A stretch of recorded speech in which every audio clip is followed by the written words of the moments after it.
común a todos los seres vivos. Todos la tienen. Arqueas, bacterias, pues eucariotas, tienen la glucólisis y las enzimas son casi que muy similares, obviamente son isoenzimas, pero funcionan de la misma manera, han sido muy conservadas evolutivamente. Entonces, en esta primera fase la vamos a llamar una fase de inversión. Y es una fase de inversión que además funciona con puras hexosas, hasta este punto de aquí. Primera reacción. ¿Qué tipo de reacción es esta? ¿Reversible o irreversible? Irreversible. Entonces miren, la hexoquinasa, que es la enzima que cataliza la reacción, y como tal, entonces acuérdense que pueden traer las rutas, ¿no? Pero esta es la glucólisis. O sea, pueden dibujar todo esto que hay aquí, poner todas las enzimas, los metabolitos, los productos, todo eso. Hasta ahí, ¿no? Eso es lo único. Y ahora les muestro lo indebido. Pero esto como tal lo traen así, perfecto, todo válido. Porque mi propósito no es que se memoricen esto, es muy fácil, sino que la sepan leer, la sepan interpretar. Entonces, bueno, primera reacción, glucosa y ATP, que son los sustratos de la reacción, que está catalizando la transferencia de un grupo fosfato del ATP hacia la glucosa en el carbono 6 para generar glucosa 6-fosfato. Esta reacción irreversible que vemos, hay inversión de ATP. Y acuérdense nuevamente, el metabolismo es una financiera, el metabolismo paga con ATP en estas reacciones y por lo tanto cuida mucho en qué invierte. Esta inversión es normal en la célula cuando ingresa la glucosa, porque la glucosa se le puede salir por difusión simple, eventualmente. ¿Ya? De ahí que la hexoquinasa, tan pronto entra glucosa al sistema, lo primero que va a hacer es transferirle el grupo fosfato para atraparla dentro de la célula. Además, la glucosa 6-fosfato no es un metabolito exclusivo de la glucólisis. Esa glucosa 6-fosfato va a servir en otras reacciones. ¿Ya? Entonces vamos a ver que por eso es una reacción que es, digamos que, muy importante para muchos procesos más allá de glucólisis, pero que es indispensable para esa glucólisis. Y ahí en adelante la segunda reacción la cataliza una isomerasa. Y lo que va a hacer es isomerizarme la glucosa, o sea la aldosa, en cetosa. Por eso la convierte en fructosa 6-fosfato. En la tercera reacción encontramos otra reacción ¿de qué tipo? Irreversible otra vez. Y otra vez, miren que hay consumo de ATP en el proceso. Y en este caso, se va a transferir ese grupo fosfato del ATP al carbono 1 de la fructosa 6-fosfato para convertirla en fructosa 1,6-bifosfato. Entonces, segunda inversión. Por eso esta primera fase la conocemos como la fase de inversión energética, en la cual se están dando, por dos reacciones, se está invirtiendo la energía del ATP, dos ATPs del proceso. Se genera entonces esta fructosa 1,6-bifosfato, ¿y qué va a hacer la aldolasa?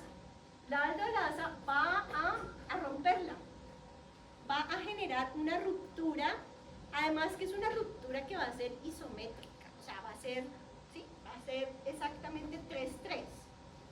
Eso es lo que justifica el por qué esta glucosa se isomerizó a fructosa. ¿Ya? ¿En dónde está ubicado el grupo funcional? ¿En qué carbono está ubicado el grupo funcional en la fructosa? ¿En qué carbono? Ajá.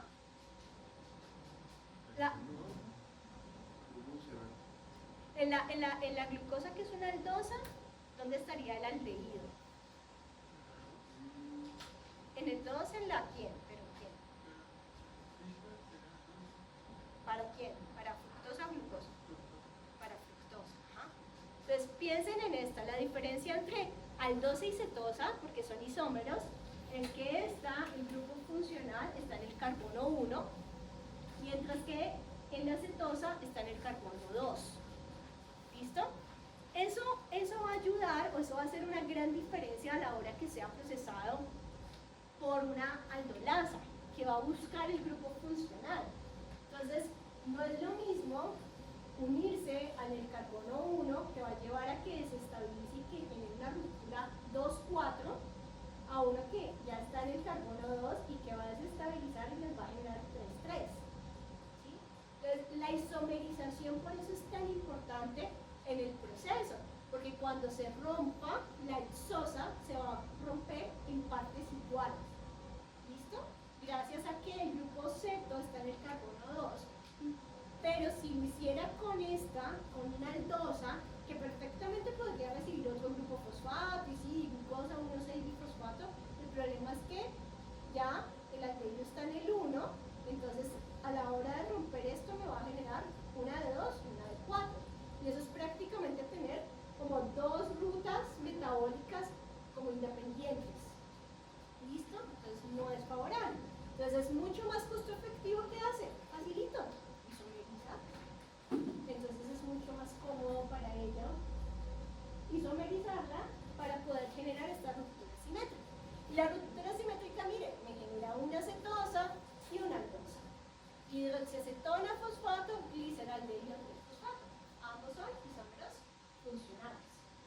¿Cierto? 3,3. De ahí en adelante, entonces, miren que la segunda fase continúa con la forma aldosa, con el aldehído, con el gliceraldehído 3-fosfato. Y si solamente continúa con esta, entonces, ¿qué va a pasar con la cetosa? Pues no se puede perder. No es más fácil isomerizarla. ¿Qué es lo que estamos viendo acá? Por eso esta enzima también, aunque la vemos como medio aparte, también hace parte de la glucólisis. ¿Por qué? Porque entonces si yo empecé con una cosa de 6 carbonos y solo puedo continuar con una en particular que tiene 3, estoy perdiendo 3 carbonos, eso no sería efectivo, ¿no? O sea, invertí ATP, esta está llevando incluso un grupo fosfato, o sea, sería absurdo el gasto que se daría. De ahí que la triosa fosfato isomerasa sea tan importante en este proceso, porque va a isomerizar la cetosa en aldosa, y por eso vemos que en esta segunda fase todo se multiplica por 2, porque todo este proceso, o sea, estos sustratos y productos que se generan aquí son triosas, tienen 3 carbonos, ¿sí? No se me pierdan en glucólisis, es en serio, léanla, mírenla, detállenla, porque si no, con debate que es imposible con todo y las rutas. Entonces, por favor, si se elevan un momentico, me dicen vuelva, y lo repito. Estamos aquí, entonces tenemos esto, entonces obviamente ese gliceraldehído 3-fosfato va a ingresar uno por uno, va a ser reconocido por la deshidrogenasa, genera 1,3-bifosfoglicerato y NADH en el proceso, luego se convierte en 3-fosfoglicerato, 2-fosfoglicerato, fosfenolpiruvato y piruvato. ¿Listo? Eso con una triosa. Pero como esta se isomerizó a esta misma triosa, tenemos una segunda triosa. ¿Sí? ¿Hasta ahí bien? ¿Me siguen? Entonces, en ese sentido, ¿qué obtendría del paso a través de glucólisis de una molécula de glucosa? También la ganancia global, bruta. 4 ATPs, ¿qué más? 2 piruvatos. Agua. ¿Y qué más? ¿Cuántos? O sea, me enfoco en estos particularmente porque me enfoco en la energía. Acuérdense que esto es un proceso catabólico. Entonces, siempre me voy a enfocar en los productos energéticos. ¿Listo? 2 NADHs, porque esta reacción se está dando 2 veces. Tengo en total 2 cosas. 4 ATPs, porque aunque aquí me sale 1, 2, esto es por 2. ¿Sí? Y los 2 piruvatos. Miren que hasta allí, estos son los productos que yo tengo de glicólisis, pero no estoy perdiendo carbonos todavía.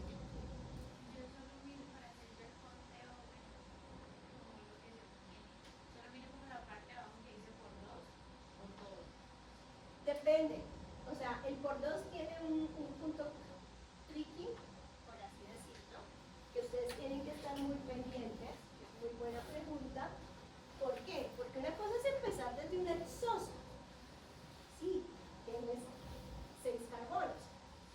si yo les digo, empiecen por gliceraldehído 3-fosfato, por un gliceraldehído 3-fosfato, pues esto ya no se va a multiplicar por 2, tiene solamente una triosa.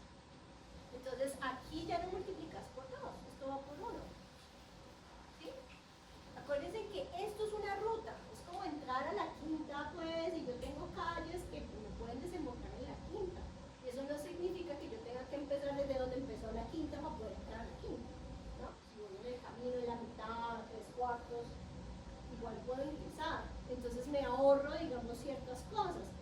Pero las cantidades van a variar porque no es lo mismo empezar con 6 carbonos que empezar con 3 carbonos. Empezar con 3 carbonos, ¿sí?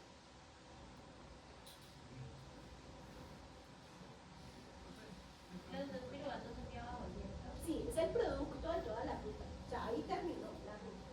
¿Qué pasa con los piruvatos? Pues Pero ahí se multiplicó por 2. se multiplicó por 2 porque empezamos desde acá arriba, desde glucosa, que tiene 6 carbonos. Entonces, para que esos 6 carbonos se activaran y pudieran ingresar a la glicólisis, tuviste que invertir 2 ATPs en estas reacciones. Y eso llevó a que luego se rompiera en 2 triosas. Y esas 2 triosas, entonces, estas reacciones se multiplican por 2 porque cada una va a asimilar una triosa una por una. ¿Sí? Entonces, claro, en la estequiometría global de la reacción, si yo empiezo con 6 carbonos y termino con 2 moléculas de 3 carbonos, los 6 carbonos me tienen que aparecer, no me pueden desaparecer 3 carbonos de la nada, ¿me entiendes? Y ahí que es importante esta isomerización, y por eso lo justifica. Pero si yo digo, voy a usar la glucólisis para ingresar gliceraldehído 3-fosfato y dígame en cuánto sale de ahí. Ah, gliceraldehído 3-fosfato me da un NADH, otra ATP y otra ATP y un piruvato. ¿Sí? Entonces ahí ya yo no puedo decir que me dé esto en neto porque nada que ver. Ok, ahora, el NADH es una molécula redox, es una coenzima que está actuando como cosustrato, que ahorita la vamos a ver. Y vamos a ver por qué, porque el agente oxidante es el NAD+, oxida el carbono del gliceraldehído para permitir el ingreso del grupo fosfato. Por eso sí ves que queda fosforilado como 1,3-fosfoglicerato y esto lo facilita la oxidorreducción. Pero entonces en ese proceso que se te genera un NADH como un producto adicional. ¿Y por qué le vamos a poner énfasis a los NADHs que se nos produzcan de general en todas las reacciones? Porque ese es uno de los sustratos de la cadena respiratoria. Porque la cadena respiratoria se alimenta de electrones. ¿Y quién va a pagar esos electrones? Las fuentes de carbono. Son ellas, al entrar en estas rutas, que van a brindar estas moléculas redox, que luego vamos a ver cómo van a alimentar esa cadena respiratoria. Ahí vamos a llegar en este corte potente que tenemos ahora por delante. ¿Listo? Esa parte, porque vamos a hacer conteo de ATP. Por eso es que nunca pierdan de vista los NADH, los ATP y lo que queda, los carbonos que quedan. Esos son súper importantes y lleven la cuenta de los carbonos, es la clave. ¿Listo? Ahora, ya pensando en el rendimiento neto, rendimiento neto, yo no puedo decir que produje o que mi rendimiento es 4 ATPs. ¿Por qué? Porque es que me prestaron 2 acá arriba. Entonces tengo que restar lo que me prestaron. Realmente, mi ganancia neta va a ser 2 ATPs, en el caso de glucólisis. ¿Sí es clara esa parte? Es como si yo le presto 50.000 pesos a Juan José. Y Juan José dice, ah, listo, yo con esto, bueno, gano 100.000. El que sea, casi lo que fuera, él ganó 100.000. Yo no voy a decir, ay, no, me gané 100.000. No, momento. Devuélvame los 50 que le presté para que usted se ganara esos 100.000. Entonces él realmente no le ganó 100.000, se ganó 50.000. Porque me tiene que devolver los 50.000 que yo le presté. Lo mismo, acuérdense que el metabolismo va a cobrar. Por defecto le saca sus datos, pero no ganó 2, pero los otros 2 míos.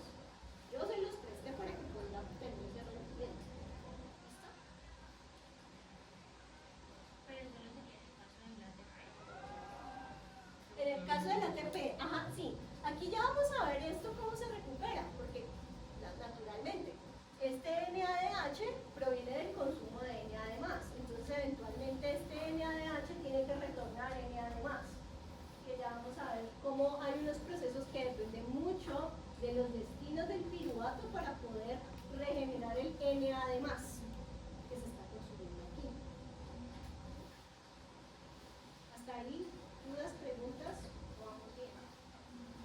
Entonces, ¿cuál es la finalidad de la glucólisis? Obtener piruvato, pero más allá del fin máximo, así, a futuro, inmediato. Obtener energía a partir de los carbohidratos, en este caso de la glucosa, ¿listo? Entonces, toda ruta, como la glucólisis, que es una ruta catabólica, toda ruta catabólica, cuando me dicen, esto es una ruta catabólica, yo ya sé, su fin es energía. Todo lo que hace está destinado en generar ATP. Aunque acá no veamos una gran cantidad de ATP, ¿no? O sea, uno dice, pues esta glucólisis, ¿eso qué da? Solo ATP. ¿Tanto trabajo para 2 ATP? No, no se olviden que los 2 piruvatos que todavía no se han descarboxilado son lo más importante que me está brindando la glucólisis. Es el metabolito en común que va a poder alimentar la generación de acetil-CoA, ciclo de Krebs, moléculas redox, sí, por eso hay que amarrarlas, les cuento, por eso hay que amarrarlas, por eso me parece chévere que las vayan dibujando y las vayan amarrando, entonces así es más fácil ver cómo se pone. Y de esa manera, entonces uno mira que, bueno, aquí empezaron a salir los carbonos, porque hasta este momento, miren que siguen siendo 6 carbonos, no se han descarboxilado. Y si me dicen, la fuente energética son los carbonos, es la oxidación de los carbonos, ¿qué espero que pase con esos carbonos? Que se me conviertan en qué, que salgan en forma de qué? CO2, ¿cierto? En forma de CO2. Entonces, hasta que yo no empiece a ver que esos carbonos que vienen de los piruvatos, ¿no? Me van formando CO2, me va saliendo en forma de CO2, hasta ahí ellos todavía no han aportado todo su power a la energía. Pero, y aún así miren que ya el proceso está haciendo que se genere algo de rendimiento, no está mal si lo vemos desde ese punto. Listo. El paso 6. ¿Se acuerdan que les decía el gliceraldehído 3-fosfato deshidrogenasa? En el sitio activo vamos a encontrar que hay un residuo de cisteína y hay esta coenzima que es el NA+. Esa coenzima es importante, hay una histidina y bueno, por acá también hay un hidrógeno que aparece por acá volando, pero es parte de los residuos catalíticos. ¿Qué va a pasar en esa primera instancia? Pues el Na+, como buen agente oxidante, va a robar electrones a este carbono. Y eso lo va a facilitar precisamente por lo que está pasando acá con el hidrógeno, que lleva a que forme este enlace tiol, o sea, con la pérdida de los electrones facilita la formación del enlace tiol que estamos viendo acá. Y con ese proceso, entonces el Na+, al llevarse esos electrones, queda completamente reducido. Es el primer producto de la reacción. Este intermediario tioéster que vemos acá es muy importante a nivel energético para la reacción. ¿Por qué? Porque si no se formara este intermediario de alta energía, miren, digamos que la siguiente parte de la reacción, que es la formación del fosfato, va a ser energéticamente muy poco favorable. ¿Ya? Si él no se forma y disminuye la energía que se requiere para llegar hasta acá, pues prácticamente no tendríamos el producto. ¿Ya? De ahí que listo, este intermediario sea tan importante y para que se pueda dar lo que queremos, que es la inclusión del grupo fosfato, que es el segundo sustrato. Entonces, ¿qué necesitamos? Que llegue un Na+ adicional, pero que ya no se va a consumir en el proceso. Como este abandona el sitio activo, entonces permite la entrada a través de otro Na+, pero él va a entrar a polarizar el enlace. Al polarizar el enlace facilita pues, el ataque del grupo fosfato y con la energía libre de este enlace tiol, pues facilita también la incorporación, la hace favorable energéticamente. Entonces ahí tenemos el 1,3-bifosfoglicerato, que es el producto principal de la reacción, que va a ser el sustrato de la siguiente reacción. Sí. ¿Hasta ahí dudas, preguntas? Entonces, si vemos 2 Na+, consume, y el otro que simplemente retorna al sitio activo, pero entra a polarizar el enlace para hacerlo favorable. La línea de peso. Este es el anillo de imidazolexidina. Por eso sí es que se puede protonar.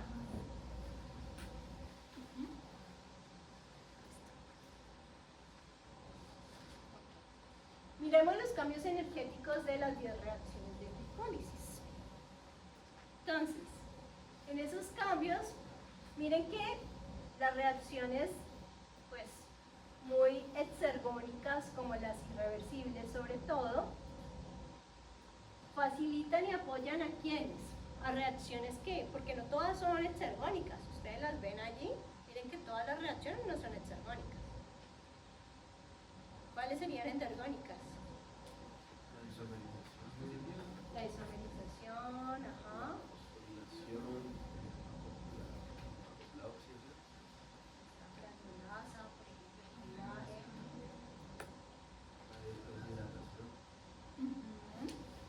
Miren que estas partes no son muy favorables, o sea que por separado cada una de estas reacciones no son todas energéticamente favorables, pero recuerden que esto es un acople de reacciones, es como si no sé, se encadenaran todos ustedes y salieran a correr. Obviamente no todos son igual de rápidos, no todos, pero encadenados, los que son lentos, ¿qué pasa? Les toca correr más rápido, ¿no? O sea, se ven impulsados, empujados, por así decirlo. Eso es lo que están haciendo estas reacciones exergónicas. Miren que esto tan exergónico casi que empuja la isomerización. Y la empuja porque prácticamente está generando inmediatamente el sustrato y el producto se está consumiendo por la otra también muy rápidamente.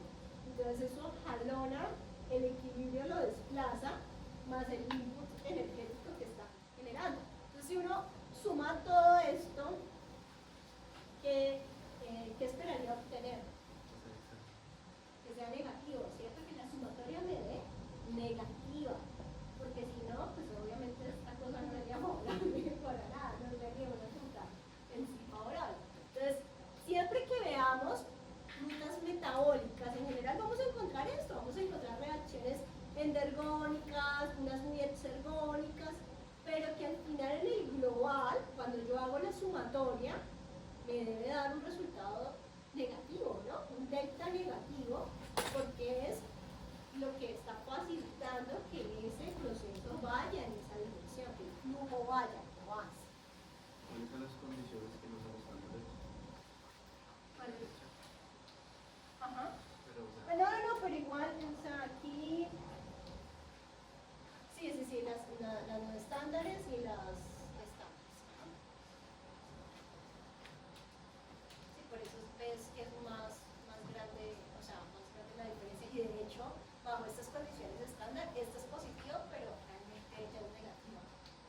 Y mira que acá disminuye bastante en aquellos casos.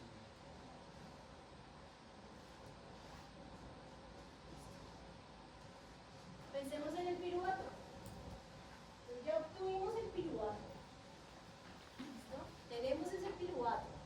Entonces, ¿qué pasa con el piruvato? Hay varios destinos, unos más de tipo fermentativo, o sea, con no presencia de oxígeno, y otros, que es el que vamos a ver más adelante, por eso este no lo vamos a tocar ahora, que es el dependiente del oxígeno, que es generar ese ATP acetil-CoA, que es el sustrato para el ciclo de Krebs, que es un ciclo muy conectado con el oxígeno. Ahora, aquí vamos a ver dos procesos fermentativos. Uno, con la generación de etanol, algo que no podemos hacer nosotros.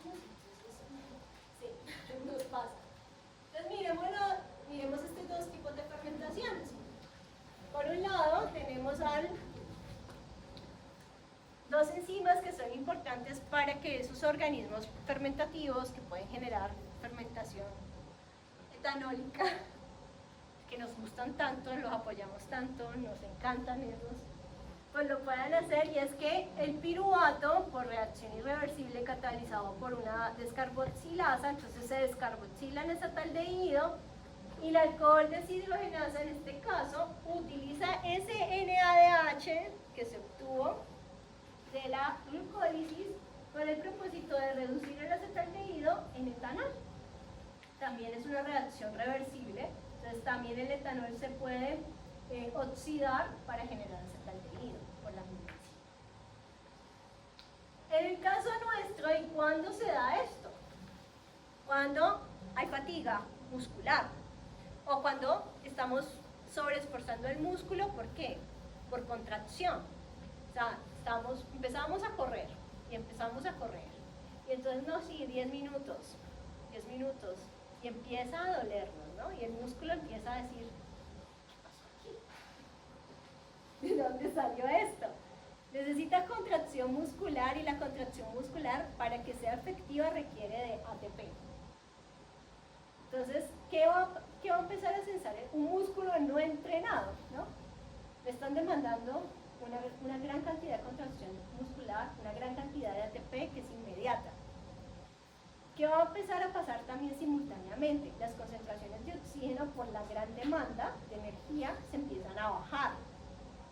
Entonces el músculo entra en un estado de baja concentración de oxígeno, que va a empezar a favorecer este proceso de acá. Y también lo va a empezar a favorecer, ¿por qué?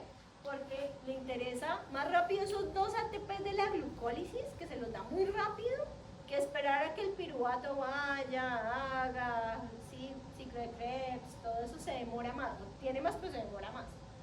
Además, con bajos niveles de oxígeno, ese ciclo va a tener problemas.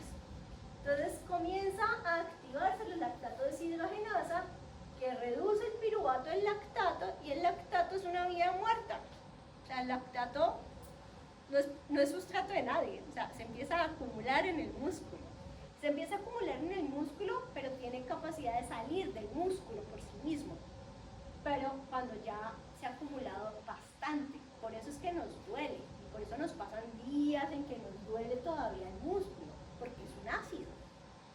¿Qué pasa con él? Cuando él sale, parte de él va a empezar a salir a torrente sanguíneo, eventualmente está llegando al hígado, y en el hígado le llega una avalancha de lactato que, acuérdense, en reacción reversible, hace que la lactato deshidrogenasa lo oxide en piruvato.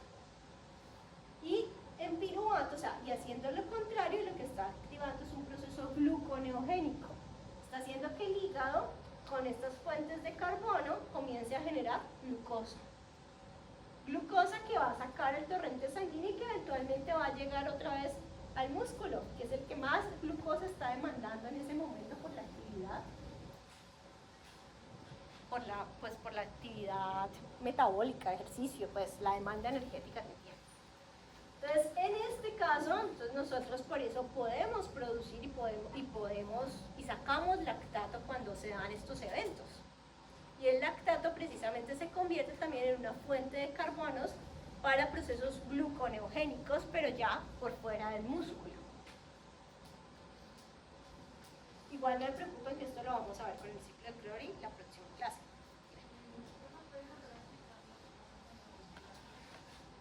Cuando llega al hígado, entonces mira que el equilibrio de la reacción se va a cambiar, ¿cierto? Si entra mucho lactato, la lactato deshidrogenasa se activa y lo que hace es oxidar el lactato y generar piruvato. Entonces va a tener más piruvato y va a hacer que se genere el efecto contrario. O sea, una ruta contraria, que es la que vamos a ver el jueves, que es a partir de eso producir, ir en el contraflujo, que es producir glucosa. En vez de consumir glucosa, es producir glucosa. Y cuando eso pasa, entonces, como el hígado tiene la capacidad de liberar glucosa al torrente sanguíneo, esa glucosa va a poder volver al músculo eventualmente. Entonces casi que puede reciclar esos carbonos que está procesando en glicólisis con ese ciclo. ¿Qué se diría? Pues es un ciclo que se está gastando más que todo estas dos formas se están intercambiando, porque igual el NADH se necesita, pero se recupera el NAD más que se necesita para esta reacción de glicólisis. O sea, siempre lo está retomando. Ahora sí entremos a la parte chévere, a la parte que ahí sí se tiene que aprender, sí o sí, y es la regulación. Pero nos vamos a enfocar en dos escenarios, músculo e hígado solamente. El músculo, entonces, bueno, el músculo y el hígado particularmente son los mismos tres puntos de control, como les decía. O sea, no es que el metabolismo va a regular absolutamente todas las reacciones de la ruta, no, va a regular a las más importantes, las que comandan el flujo. Y si ustedes se fijan, en estas tres estrellitas, esas enzimas, ¿qué tipo de reacción catalizan? Irreversibles. Sí, es más fácil, todavía más fácil, o sea, ellas son, pero todas las demás son reacciones reversibles. Entonces las reversibles, eso es de acuerdo, como vaya el flujo, ellas van. Entonces, sobre ellas actuar o regularlas es una pérdida de recursos innecesaria para el metabolismo. Se va a enfocar en las que comandan el flujo, y son solamente 3. Por eso miren que el negocio es bueno, ¿no? Si uno se aprende de las 10, solamente 3 las identifica ahí en su ruta, que uno sabe que esas son las 3 claves, pues ya no les tiene que memorizar tanta cosa, es más fácil.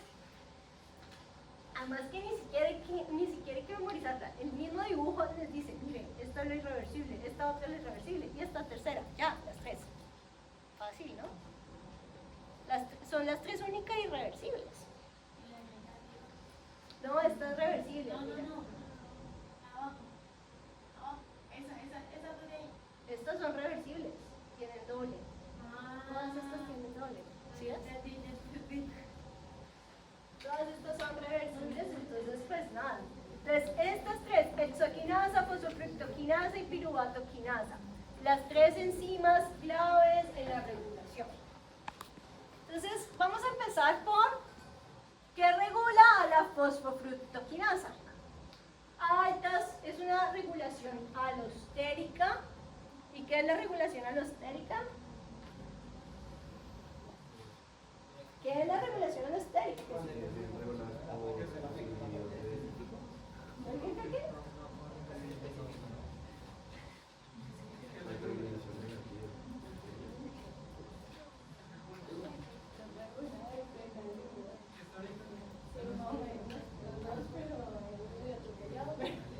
Regulación alostérica. Acuérdense que una enzima tiene sitios alostéricos que son diferentes al sitio activo, y eso facilita que ciertas moléculas se puedan unir a esos sitios. Dependiendo de cómo, o sea, del efecto que tenga la unión de esa molécula externa a ese sitio alostérico, lo vamos a catalogar como positivo o negativo. En este caso, si el ATP, que está en altas concentraciones, se une alostéricamente a la enzima y le genera un efecto negativo, entonces se está actuando como un inhibidor alostérico de la enzima. ¿Y qué es eso? Miremoslo en este plot. Enzimas alostéricas van a tener una configuración, un comportamiento sigmoidal. Y sigmoidal en el sentido, miren que cuando hay altas concentraciones de ATP, porque el ATP es un regulador alostérico de la enzima, miren que a pesar de que hay una alta concentración de su sustrato, que es fructosa 6-fosfato, a ella como que le cuesta arrancar, ¿no? Le cuesta arrancar en la velocidad, o sea, es menos afín a su sustrato, a pesar de que está disponible, a pesar de que hay una alta concentración. Sin embargo, cuando este efecto se quita, cuando ya no tenemos altos niveles de ATP, o sea, no hay ATP pegado a ella, miren que el efecto, o sea, ocurre la respuesta contraria. Ella ya se comporta más como una hiperbólica, ¿no? Muy poca concentración de sustrato para alcanzar el medio de la velocidad. Por eso hablamos que hay un cambio en el KM. El KM aparente es el que se va a ver modificado en este caso para la enzima, y por eso va a tener ese comportamiento pues, a nivel de la velocidad de la reacción tan particular por efecto de estos modificadores, que son los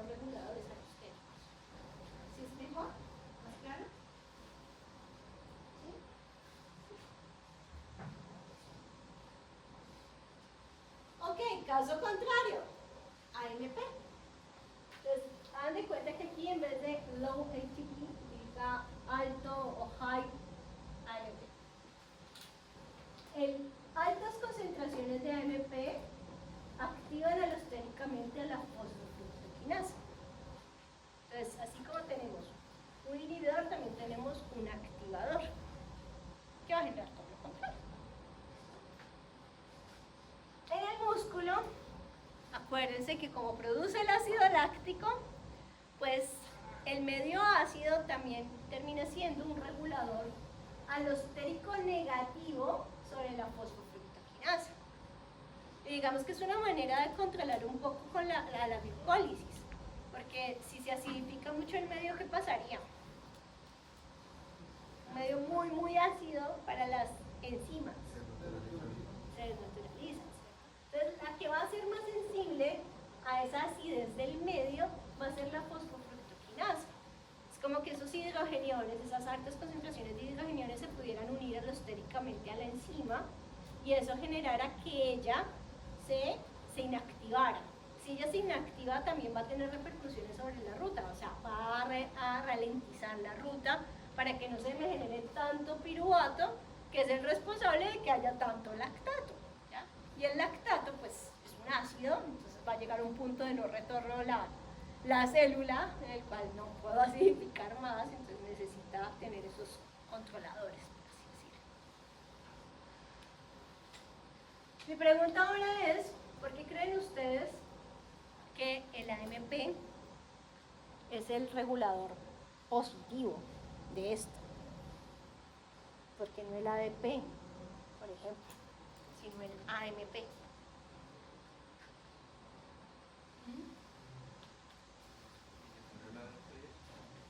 Que sale como producto, se podría unir de una enzima y funcionar como el positivo, Pero no necesariamente, porque debería haber un sitio alostérico para que se pueda unir el ADP. Y no necesariamente siempre ocurre eso. O sea, retroinhibición no ocurre en todas, por más que se contenga un mismo producto.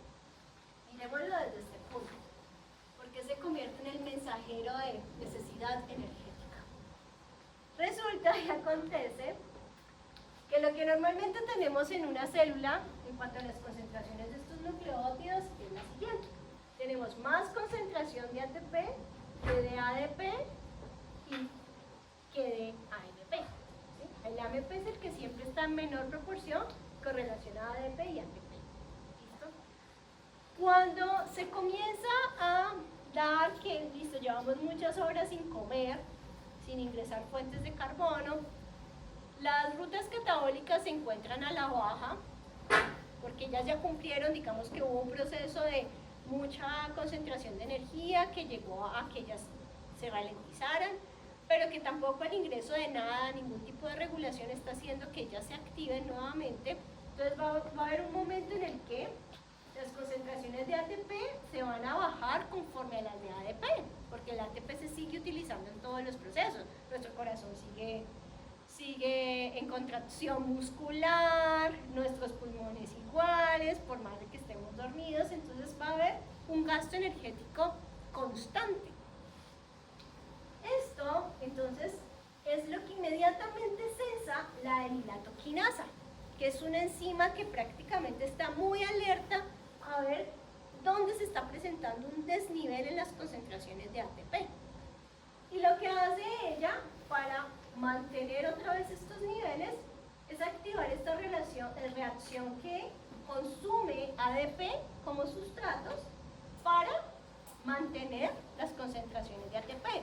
Pero en esta reacción, ¿cuál es el producto, digamos, colateral que se me está generando simultáneamente? El AMP. Entonces, ¿qué va a pasar en este sentido? Miren, ATP otra vez se mantiene. Entonces, aquí digamos que aquí, a nivel informativo, no me está diciendo nada la célula, porque como ella entra, sensa la perturbación muy rápidamente, entra a corregirla. Y la entra a corregir y miren, mantiene las concentraciones de ATP. Pero resulta a expensas de quién? Del ADP. Y el ADP ahora está en menor concentración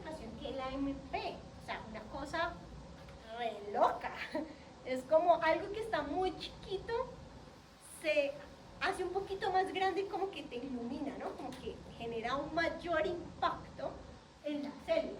Entonces ese crecimiento de AMP se convierte en informativo para este tipo de enzimas que controlan esas rutas catabólicas, porque es básicamente decirles, ok, no miren el ATP lo están pagando, son el ADP. Quien tiene que pagar por ese ATP son las fuentes de carbono, no el ADP. Entonces inmediatamente él va a activar alostéricamente a enzimas como la fosfofructoquinasa para que aceleren el proceso glucolítico y sean los carbonos de la glucosa o de los carbohidratos quienes paguen por ese ATP. Y que este proceso inmediatamente se detenga, que esta reacción pare y deje de generar la perturbación que estamos viendo. ¿Hasta ahí bien o dudas? ¿Son los números? Sí, como la magnificación de cambios con relación a las relaciones en el proceso. ¿Sí? Entonces ahí ves, por eso es que es mucho más informativo el AMP, el era más cambio. Fíjate que padre de esa producción de AMP para ti. O sea, que esta enzima deje de estar funcionando de esta manera, que comiencen a llegar, o sea, el ATP lo comiencen a generar las fuentes de carbono, o sea, que los procesos catabólicos se activen y sea la ATP sintasa, toda la cadena respiratoria la que esté aportando esto, porque inmediatamente hace que esto se detenga, porque otra vez reconstituye eso, entonces para. ¿Y qué hace que pare el pan? O sea, esta es la enzima que se va a activar cuando sensa esta diferencia. Y esta diferencia es muy momentánea, es muy sutil, es muy rápida, porque esto por mucho tiempo no lo sostiene la célula. Entra en un estrés, porque no solamente lo necesitamos como un regulador energético, lo necesitamos para muchas cosas, esos niveles de ATP. Entonces, esto inmediatamente hace que ya salga, o sea, que se dispare a funcionar y a consumirse ese ADP en exceso, ¿no? Pero cuando hace esto me genera este problema. Y esto es lo que activa las otras rutas metabólicas, que el básicamente va a decirles, bueno, miren, aquí les traigo el mensaje.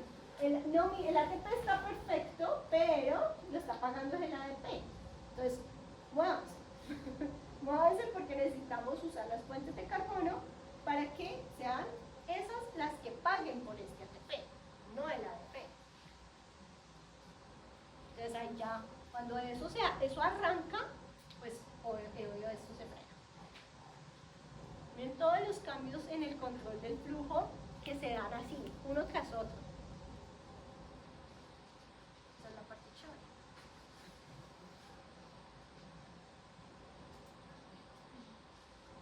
Listo, entonces retornemos. Entonces ya entendemos por qué el AMP es un regulador positivo, ¿cierto? Es más claro.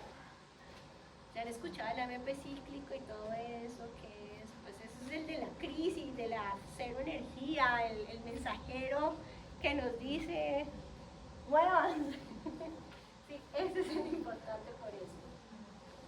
Ahora, con relación a la exoquinasa, vamos a encontrar que ella también se regula alostéricamente. Pero se regula alostéricamente por un feedback negativo, una retroinhibición. ¿Y qué es eso? Pues que cuando el producto se acumula, tiene un sitio alostérico dentro de la enzima que va a hacer que disminuya la afinidad por el sustrato y que no genere más ese producto. En este caso, glucosa 6-fosfato. Ahora, ¿por qué se puede presentar esa retroinhibición? ¿O a qué se debe? Acuérdense que tenemos que la primera y la tercera son reacciones irreversibles. ¿Sí? En el medio está isomerización, que puede ir de un lado para otro, ¿no? Pero entonces, ¿qué puede estar llevando a que esto se acumule? Fosfofructoquinasa. Fosfofructoquinasa debe estar inactiva, por eso empecé a mostrarles la regulación, cómo puede estar negativa en la fosfofructoquinasa. Si la fosfofructoquinasa está inhibida, no va a consumir. Inhibida no significa que esté muerta, ¿no? Inhibida es que ya todos va a ralentizar, no va a consumir con la misma velocidad su sustrato. Un estado tenso. Va a estar en un estado tenso, exactamente. Entonces, ¿qué va a pasar? La fructosa 6-fosfato que le está llegando, pues ya no se está consumiendo tampoco con la misma velocidad.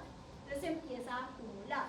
Si esto se acumula, esto de acá entra, glucosa 6-fosfato. Entonces, ¿qué genera? Prácticamente un tapón, ¿no? Ni para adelante ni para atrás. La otra quiere devolver, pero la otra hay tanta que tampoco la deja. Pero la otra tampoco se puede convertir en la otra cosa. Entonces esto queda como detenido. Si esto se detiene, entonces ¿qué pasa? Se empezó a acumular. Aquí tenemos un taco, ¿ves? ¿Y qué pasa con eso? Entonces la glucosa 6-fosfato, que se acumula, pues ya tiene chance de unirse a la hexoquinasa. Y es lo único que va a ayudar a que la hexoquinasa como que empiece a asumir un estado tenso para que no sea tan afín a la glucosa. Porque la glucólisis está arrestada. ¿Sí? Está arrestada. ¿Por qué? Porque no necesitamos la glucosa para energía. Más bien úsela para otra cosa. ¿Listo? ¿Ah? Mira que la fosfofructoquinasa principalmente es controlada por carga energética, ¿cierto? Si es controlada por carga energética, prácticamente está pensando que hay energía disponible, mucha energía disponible, entonces la fosfofructoquinasa tiene que ir más lenta. ¿Por qué? Porque el proceso no necesitamos ese piruvato como tan rápido, con tanta necesidad como antes. Si eso ocurre, entonces mira que la fructosa 6-fosfato, que es el sustrato de ella, no se va a consumir con la misma velocidad. A la hexoquinasa nadie le ha dicho que hay energía, ¿no? Nadie le ha dicho nada de eso. Pero entonces, ¿qué pasa? El hecho de que esto no se esté consumiendo y que le vaya a poner problema para que la glucosa 6-fosfato se isomerice hacia acá, porque acuérdate, mucho de esto, entra mucho de esto, mucho de ambos, pues ni para adelante ni para atrás, ¿no? Entra en equilibrio, un equilibrio forzoso. Entonces, al acumularse, ¿qué hace? Como tiene sitio alostérico, entonces la probabilidad de que se unan esos sitios alostéricos a la hexoquinasa es muy alta, porque hay mucha glucosa 6-fosfato. Y eso hace que ahora sí ella merme su afinidad por la glucosa para que no genere más glucosa 6-fosfato, o sea, que lo genere más lentamente, porque ya se está acumulando. ¿Sí? De estos dos, ¿cuál creen ustedes que es el paso de compromiso con la glucólisis? El paso de compromiso, donde ya el metabolismo, o sea, se comprometió con glucólisis, con ese proceso, con esa ruta. ¿Mm? ¿Por qué? Sí,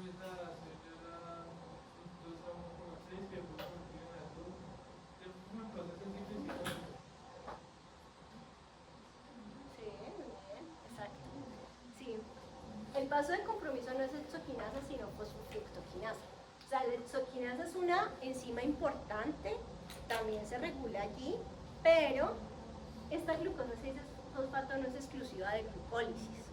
Y como no es exclusiva de glucólisis, perfectamente se puede desviar a otras rutas metabólicas.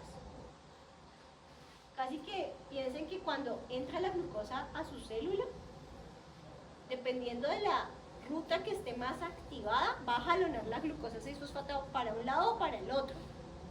No necesariamente toda va a llegar a glucólisis, el 100% no, falso. No todo lo quemamos en energía. ¿Sí? No todo, siempre hay un remanente que queda para otras cosas. Entonces, esa glucosa 6-fosfato depende de cómo esté el escenario de la célula, que va a hacer que, no sé, de ese 100% el 70% vaya para glucólisis porque tenemos un déficit energético brutal, o parte de, o pueda irme hasta menos, porque va a alimentar otras rutas. Entonces, no es el paso de compromiso justamente por eso. Sí es importante porque sin glucosa 6-fosfato, pues no podemos seguir en el proceso. Ahora, la fosfofructoquinasa, como lo mencionaba su compañero, es muy importante. ¿Por qué? Porque ella, miren que ya es la segunda fosforilación, la segunda inversión de energía. Y acuérdense, es una financiera, espero que es supremamente juiciosa en términos de yo tengo que ver que todo esté en orden para yo invertir mi segundo ATP. Qué pena, pero aquí ya me estoy comprometiendo con glucólisis, exclusivamente con glucólisis. Entonces todo tiene que estar muy bien para que yo invierta mi otro ATP. Si no, no invierto. Entonces es el segundo paso de compromiso energético y además, sí, genera un metabolito, un intermediario que es casi que muy exclusivo de la ruta, que es la fructosa 1,6 bifosfato. Entonces, compromiso energético más un metabolito que de ahí en adelante, mire que son unas reacciones reversibles hasta llegar al otro punto de control, que ya es el último. Entonces esto es casi que, si él se produce, esto se va como en un tobogán. ¿Sí? Directo. Y se va directo porque entonces todo esto está llevando a que lleguemos al último punto, que es la piruvato-quinasa, donde va muy amarrada y va a depender mucho de qué tan rápido fosfofructoquinasa esté funcionando para que ella casi que se sincroniza con esa misma velocidad. Las dos van muy dependientes, van muy de la mano. ¿Listo? Y de ahí que este sea, digamos, el controlador maestro de todo el flujo. Pero otras cosas que también pueden ir acá. Glucosa 6-fosfato no es exclusivo, como les decía. ¿Listo? Ahora, piruvato-quinasa. ¿Qué regula la piruvato-quinasa? También altas concentraciones de ATP de forma negativa, igualito que la fosfofructoquinasa. Por eso les digo que van muy como en regulación alostérica, son muy parecidas. También carga energética son lo que regula ambas. Pero acá vamos a encontrar otro regulador negativo, que es la alanina. Y uno mira y dice, ¿y de dónde salió la alanina? ¿Qué es esto? ¿No? Resulta que el piruvato es muy importante porque no solamente nos conecta con la parte energética, también nos conecta con procesos anabólicos. Particularmente, un piruvato aminado es una alanina. O sea que el 100% del piruvato que se genera en glucólisis no va a acetil-CoA o no va a lactato, no, también participa en la producción de alanina. Entonces piensen en este escenario, hay energía suficiente, todos los procesos que conectan este piruvato con la generación de acetil-CoA y ciclo de Krebs están ralentizados. Eso significa que este no se está consumiendo, no está entrando a la mitocondria como normal, a la misma velocidad que normalmente ingresaría. Entonces él también se está empezando a acumular. Y cuando se acumula, pues empieza a participar en otras rutas, en otras reacciones, en las cuales pues no tiene tanto problema. Como por ejemplo, generación de alanina, aminotransferasas.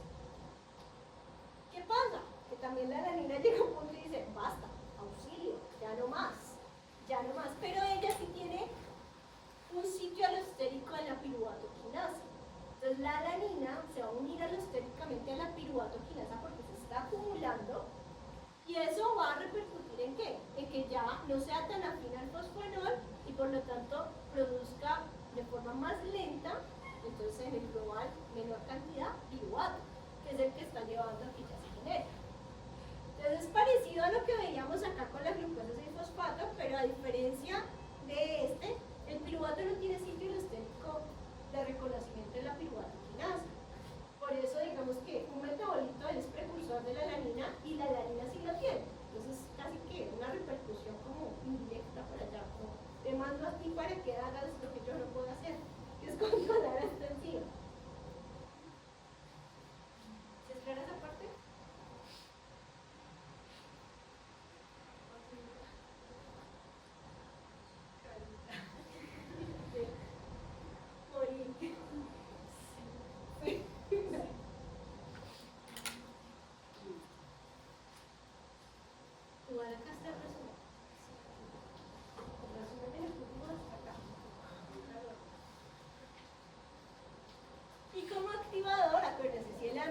activa la fosfofructoquinasa, el AMP también activa a la piruvato-quinasa. Altas concentraciones de AMP. ¿Listo? ¿Hasta ahí? ¿Bien? ¿Vamos?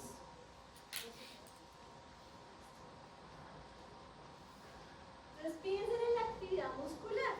Ahorita están en reposo, están calmaditos, se comieron el dulcecito antes, pues la glucólisis está afectada, hay feedback negativo, hay una concentración de ATP, entonces el músculo está relajado y con una actividad lipolítica baja. Pero ahora que salgan corriendo a buscar almuerzo y con los déficits que ya van a tener, pues entonces hay una carga energética baja, hay más AMP, está diciendo, por favor, auxilio, muévanse, necesitamos recuperar energía y además hay contracción de las fibras musculares, entonces está demandando energía en ese movimiento. Y eso hace que obviamente todo el proceso glucolítico se vea activado, el ejercicio es el mayor activador de estas funciones. Ahora el hígado. Muy parecido, pero con unas sutiles e importantes diferencias. Sutiles e importantes diferencias, y es que la primera, o sea, igual que la carga energética, ¿sí? ATP inhibe a fosfofructoquinasa y a piruvato-quinasa, AMP las activa. Acá vamos a encontrar que el problema de pH ácido ya no lo tiene la fosfofructoquinasa, porque en el hígado no se da producción de acetato, que era lo que llevaba a que en el músculo se me generara una mayor acidez. Entonces, como en el hígado eso no se genera, pues él no tiene que lidiar por eso. Entonces, este pH ácido, que antes era un inhibidor alostérico de la fosfofructoquinasa, el hígado ya no cuenta. Ese lo sacamos de circulación de allí. Pero se los reemplazo por aumentos en las concentraciones de citrato.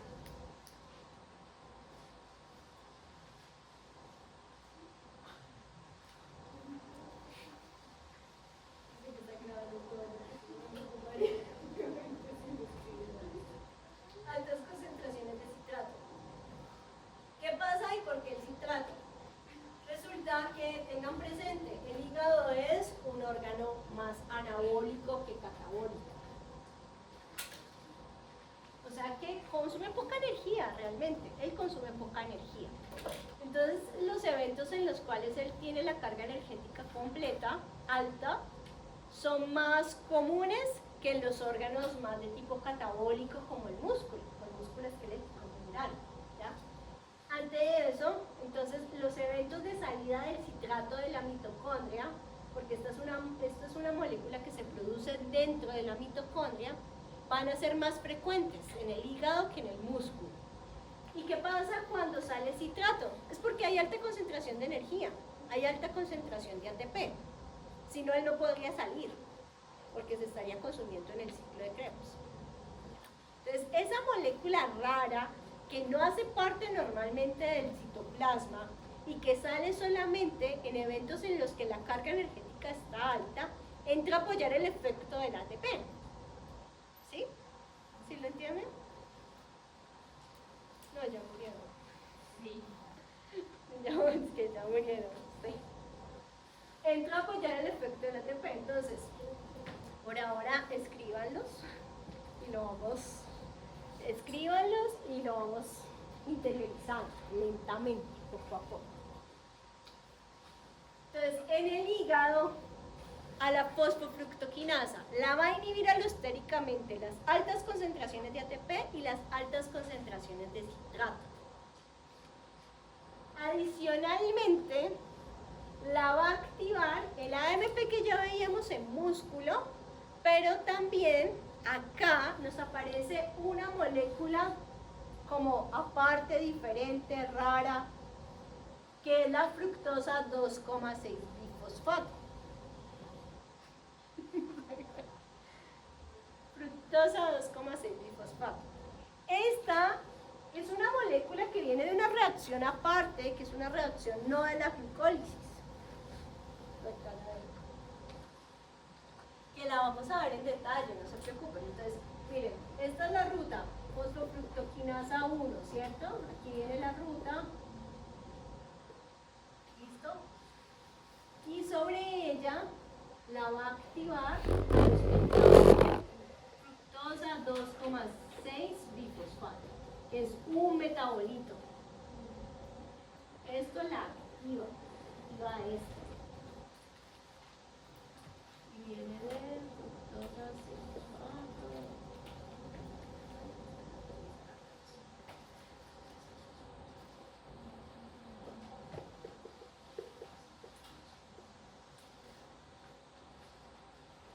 Esto es un metabolito.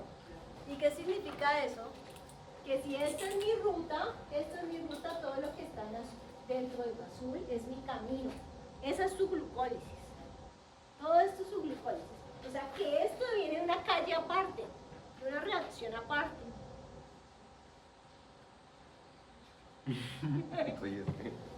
Pero ¿por qué eso chequearon? A ver, vamos. De nuevo, dime. ¿Qué? Exprésenlo porque si no, esto no sirve de nada. Yo aquí para recitándoles esto, más bien les digo, interpreten la gráfica y ya. Dígame. Bien.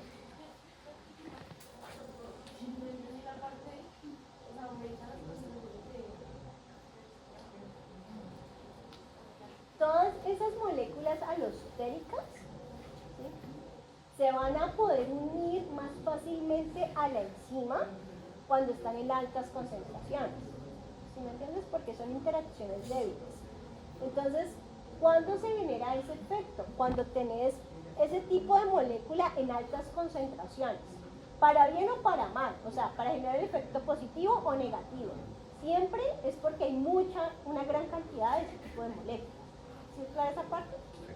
Entonces, en este caso, o sea, el evento en la célula. Alta energía significa que hay mucho ATP en el medio. Hay mucho ATP en el medio y acá aparte aumentaron las concentraciones de citrato en ese medio. Y eso que hace que como hay tanto afuera, parte de esas moléculas se puede unir alostéricamente a la enzima. Y si se unen alostéricamente a la enzima, en este caso, ellas lo que están haciendo es que el sitio activo quede más oculto, sea más difícil acceder a él y por lo tanto sea más complicado que el sustrato pueda colisionar en ese sitio activo de forma adecuada para que ingrese. ¿Sí? Eso es lo que hace un regulador, los reguladores alostéricos negativos, a diferencia de los positivos. Cambió el escenario, hay bajo nivel energético, necesitamos energía. ¿Y qué pasa? Aumentaron las concentraciones de AMP. Como aumentaron, no es que él nunca estuviera allí, aumentaron, hay un exceso de AMP. Ese exceso le queda más fácil porque hay mucho, unirse alostéricamente a la enzima y generar un efecto en el cual el sitio activo queda más expuesto. Más fácil se une el sustrato al sitio activo. Pero siempre y cuando hay gran concentración de ellos.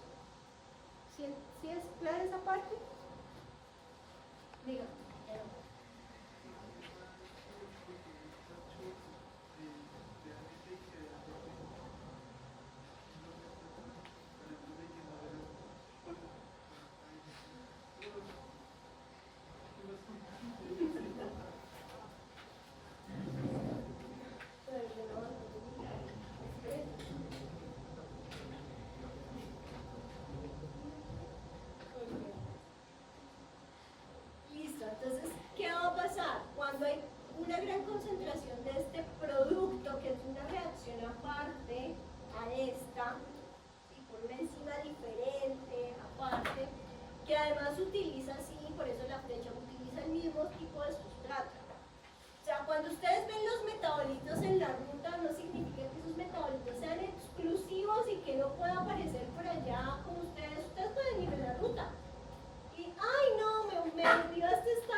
Recordemos otra diferencia que hay con hígado.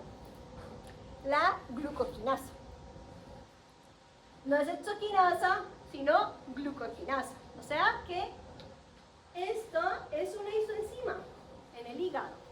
Y como buena isoenzima, entonces vamos a encontrar que tiene menos afinidad por la glucosa. ¿Y eso para qué le sirve?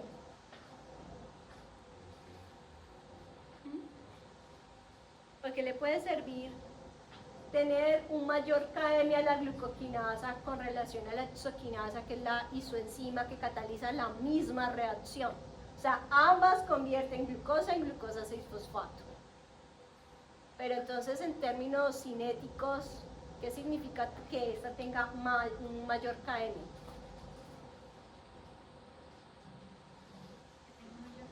KM. Pues que su medida de la reacción va a ser mucho mayor al de la hexoquinasa. O sea, si es mayor el KM,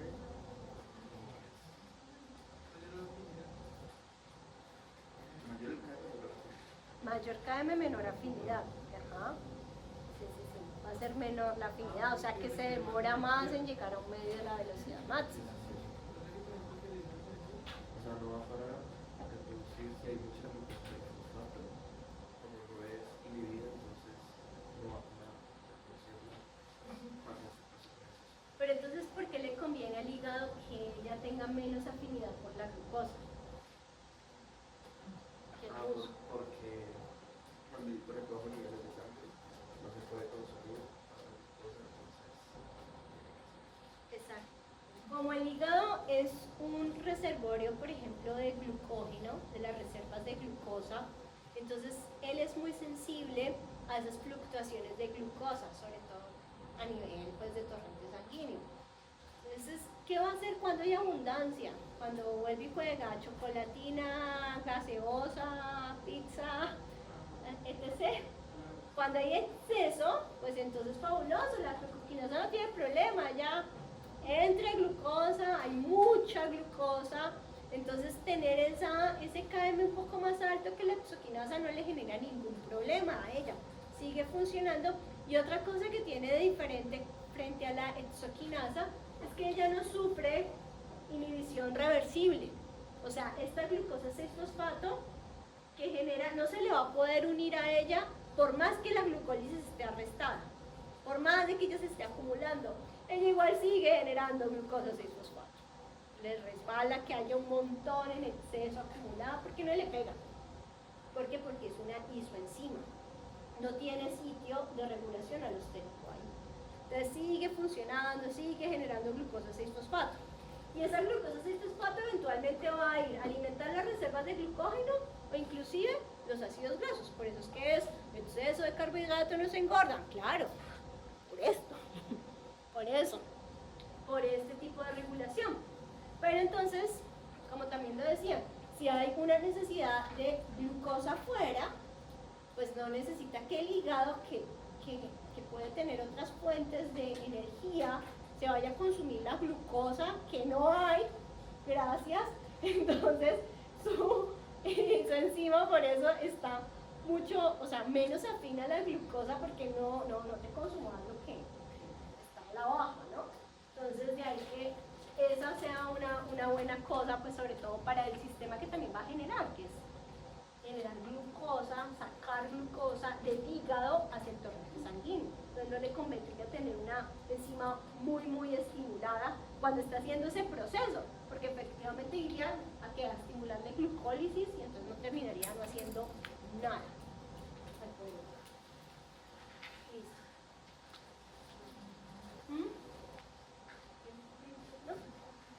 ¿No? Listo.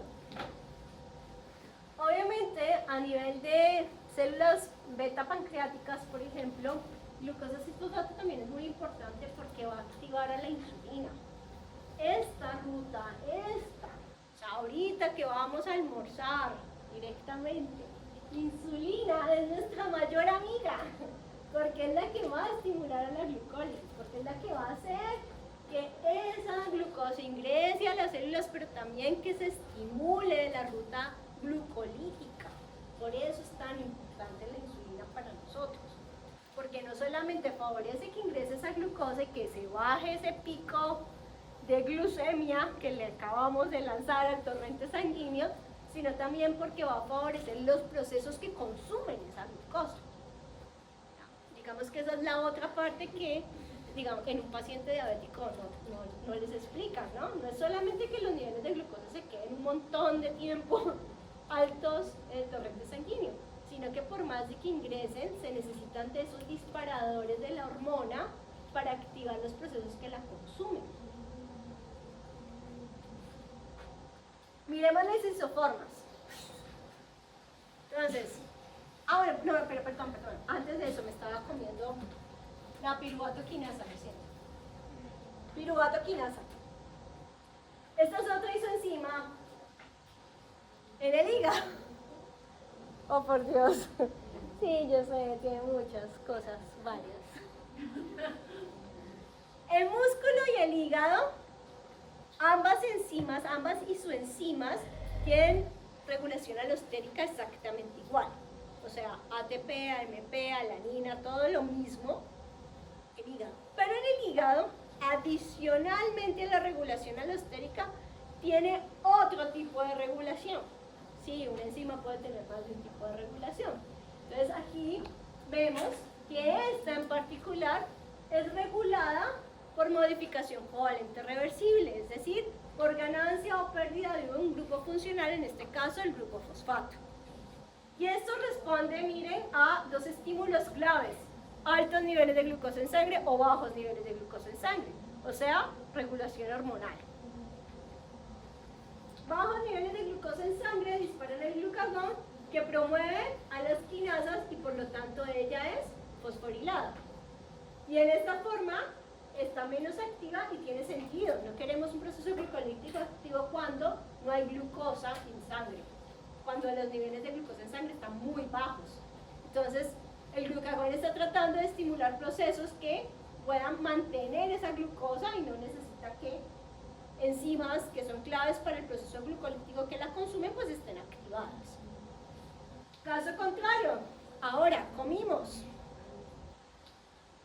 altos niveles de glucosa en sangre, las fosfatasas de la insulina entonces deshacen esto y realizan esos grupos fosfato, dejando la piruvato quinasa más activa. ¿Y eso qué va a repercutir? Que la glucólisis arranque, comience, funcione. ¿Por qué es importante para el hígado que tenga este mecanismo adicional? Porque necesita una regulación más contundente. Como es un órgano dador, sobre todo de glucosa, de jugar con esos balances, de estar apoyando esos niveles de glucosa en sangre, para él es tan importante eso, necesita controlar más rigurosamente a su piruvato quinasa para poder ayudar en esos procesos, ¿ya? A diferencia de lo que sí hace el músculo, que ese sí es comedor de glucosa al 100, ¿no? Consume la glucosa. ¿Sí espera ahí?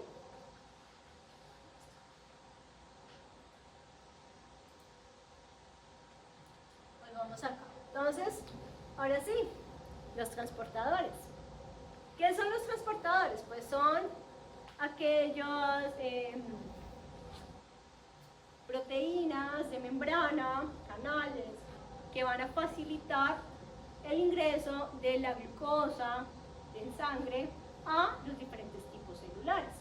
Y como vemos, hay varios de ellos pues, que están en todas las células, los GLUT1 y los GLUT3, que tienen unos KMs pues, relativamente bajos, KMs de 1 milimolar, entonces pues son los que constantemente están proporcionando pues glucosa a las células.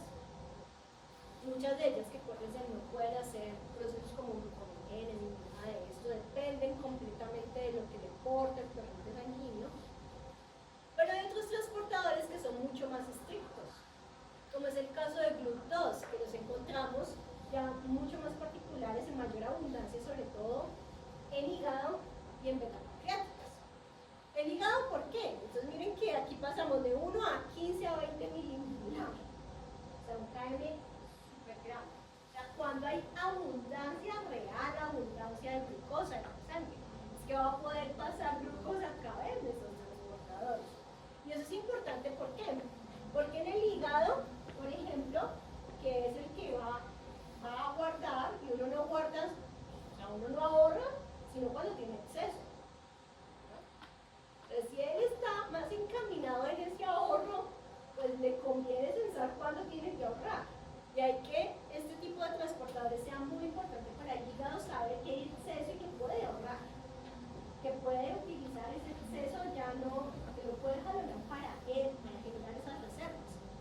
no porque hay que consumirlo.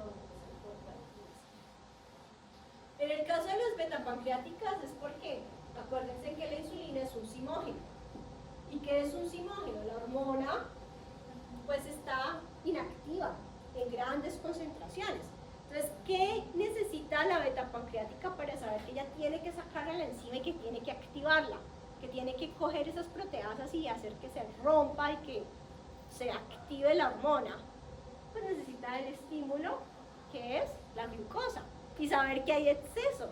Entonces, fructosa para la betapancreática es muy importante porque es lo que le está diciendo, hay hiperglicemia. O sea, si te entró glucosa por aquí es porque hay mucha en la sangre. Y esa cantidad que va ingresando, esa rapidez con la que ingresa esa glucosa a través del transportador, es lo que sincroniza a la betapancreática para coger y cortar la misma cantidad de insulina que sea proporcional a la concentración de glucosa que hay en el medio. Y miren que si eso falla, ¿qué pasa? Hipoglicemia reactiva.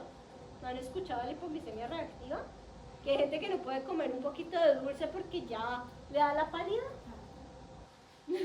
¿No han escuchado nunca eso? El exceso te puede... ¿Sí? ¿Sara? Literal, exacto. ¿Por qué? Porque ¿qué pasa? Hay una desincronización, o sea, en vez de sacar la misma cantidad, está sacando más insulina de la que debería. ¿No? Entonces, claro, come un poquito y es como que si hubiera comido la tonelada, porque no está haciendo bien la sincronización. Entonces, de ahí que sea tan importante eso, si no viviríamos con Otro que también es interesante son los GLUT4 que están en músculo y en adipocitos. Que de hecho en músculo este es el tipo de transportador que más incrementa con el entrenamiento. En el entrenamiento pues acuérdense, por estar haciendo lactato, por estarlo dejando sin oxígeno, el músculo también se estimula con eso. ¿Y se estimula en qué sentido? En que cuando un tejido aeróbico esa disminución de oxígeno responde o se va a activar un proceso que se llama angiogénesis. Y la angiogénesis es la generación de vasos a partir de vasos preexistentes. Entonces, por eso el músculo cuando crece también se vasculariza más, se ramifica más. Es como decir, no me vuelves a dejar sin oxígeno. Bueno, yo voy a buscar y voy a hacer más ramitas para no tener que sufrir esa hipoxia prolongada por tanto tiempo. Lo otro es que eso también lleva a que él busque también que haya más de sus transportadores para que también le ingresen esos eventos más glucosa de la sangre, pueda arrastrar más glucosa del torrente sanguíneo y alimentar su glucólisis mucho más efectivamente. Entonces todo eso hace que por eso el entrenamiento lleve a que el músculo pues demande aparentemente menos, se controle mejor, genere menos ácido láctico, porque también se ha ramificado más y ha disminuido los eventos de hipoxia durante el entrenamiento. Y el último de aquí que vemos que es el GLUT5, que nada que ver con glucosa porque lo que más transporta es fructosa realmente, transporta fructosa pero el intestino delgado.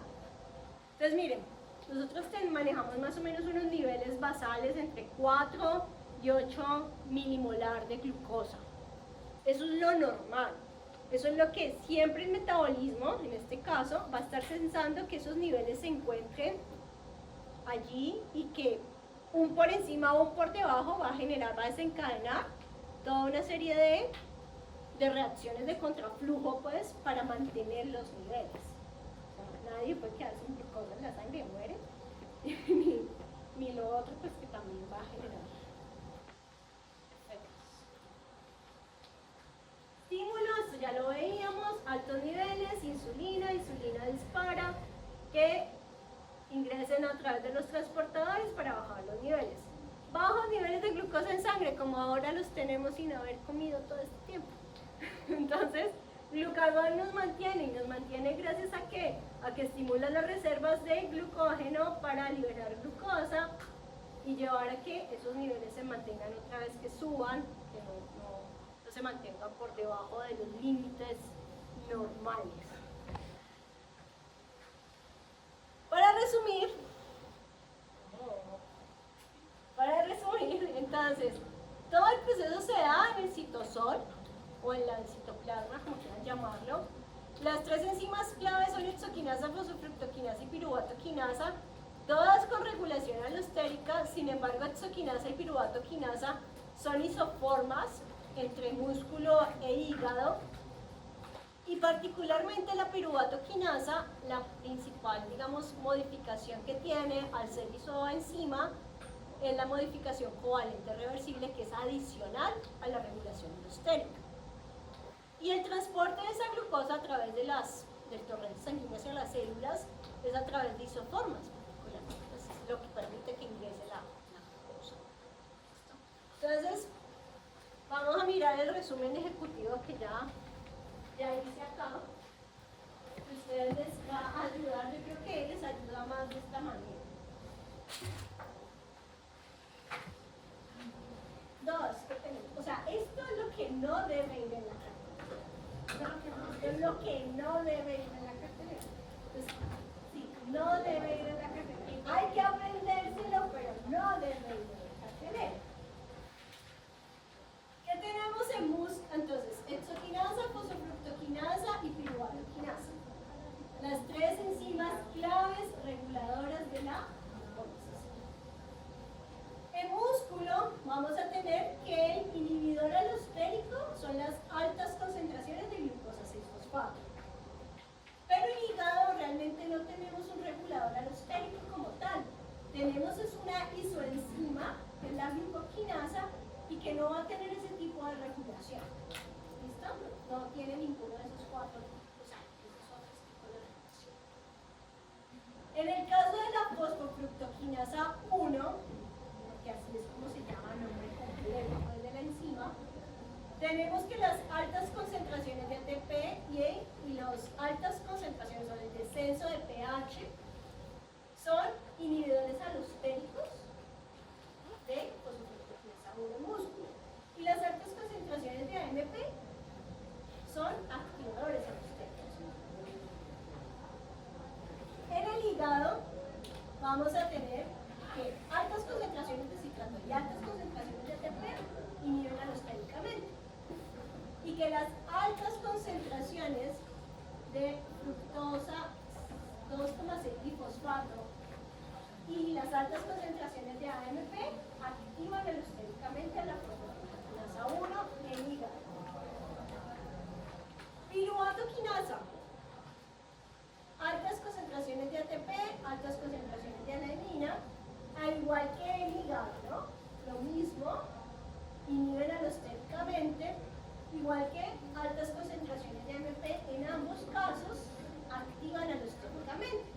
Sin embargo, como esta piruvatoquinasa en hígado es una isoenzima que tiene otra regulación adicional a esta regulación alostérica, que es la modificación covalente reversible, y es la ganancia o pérdida de un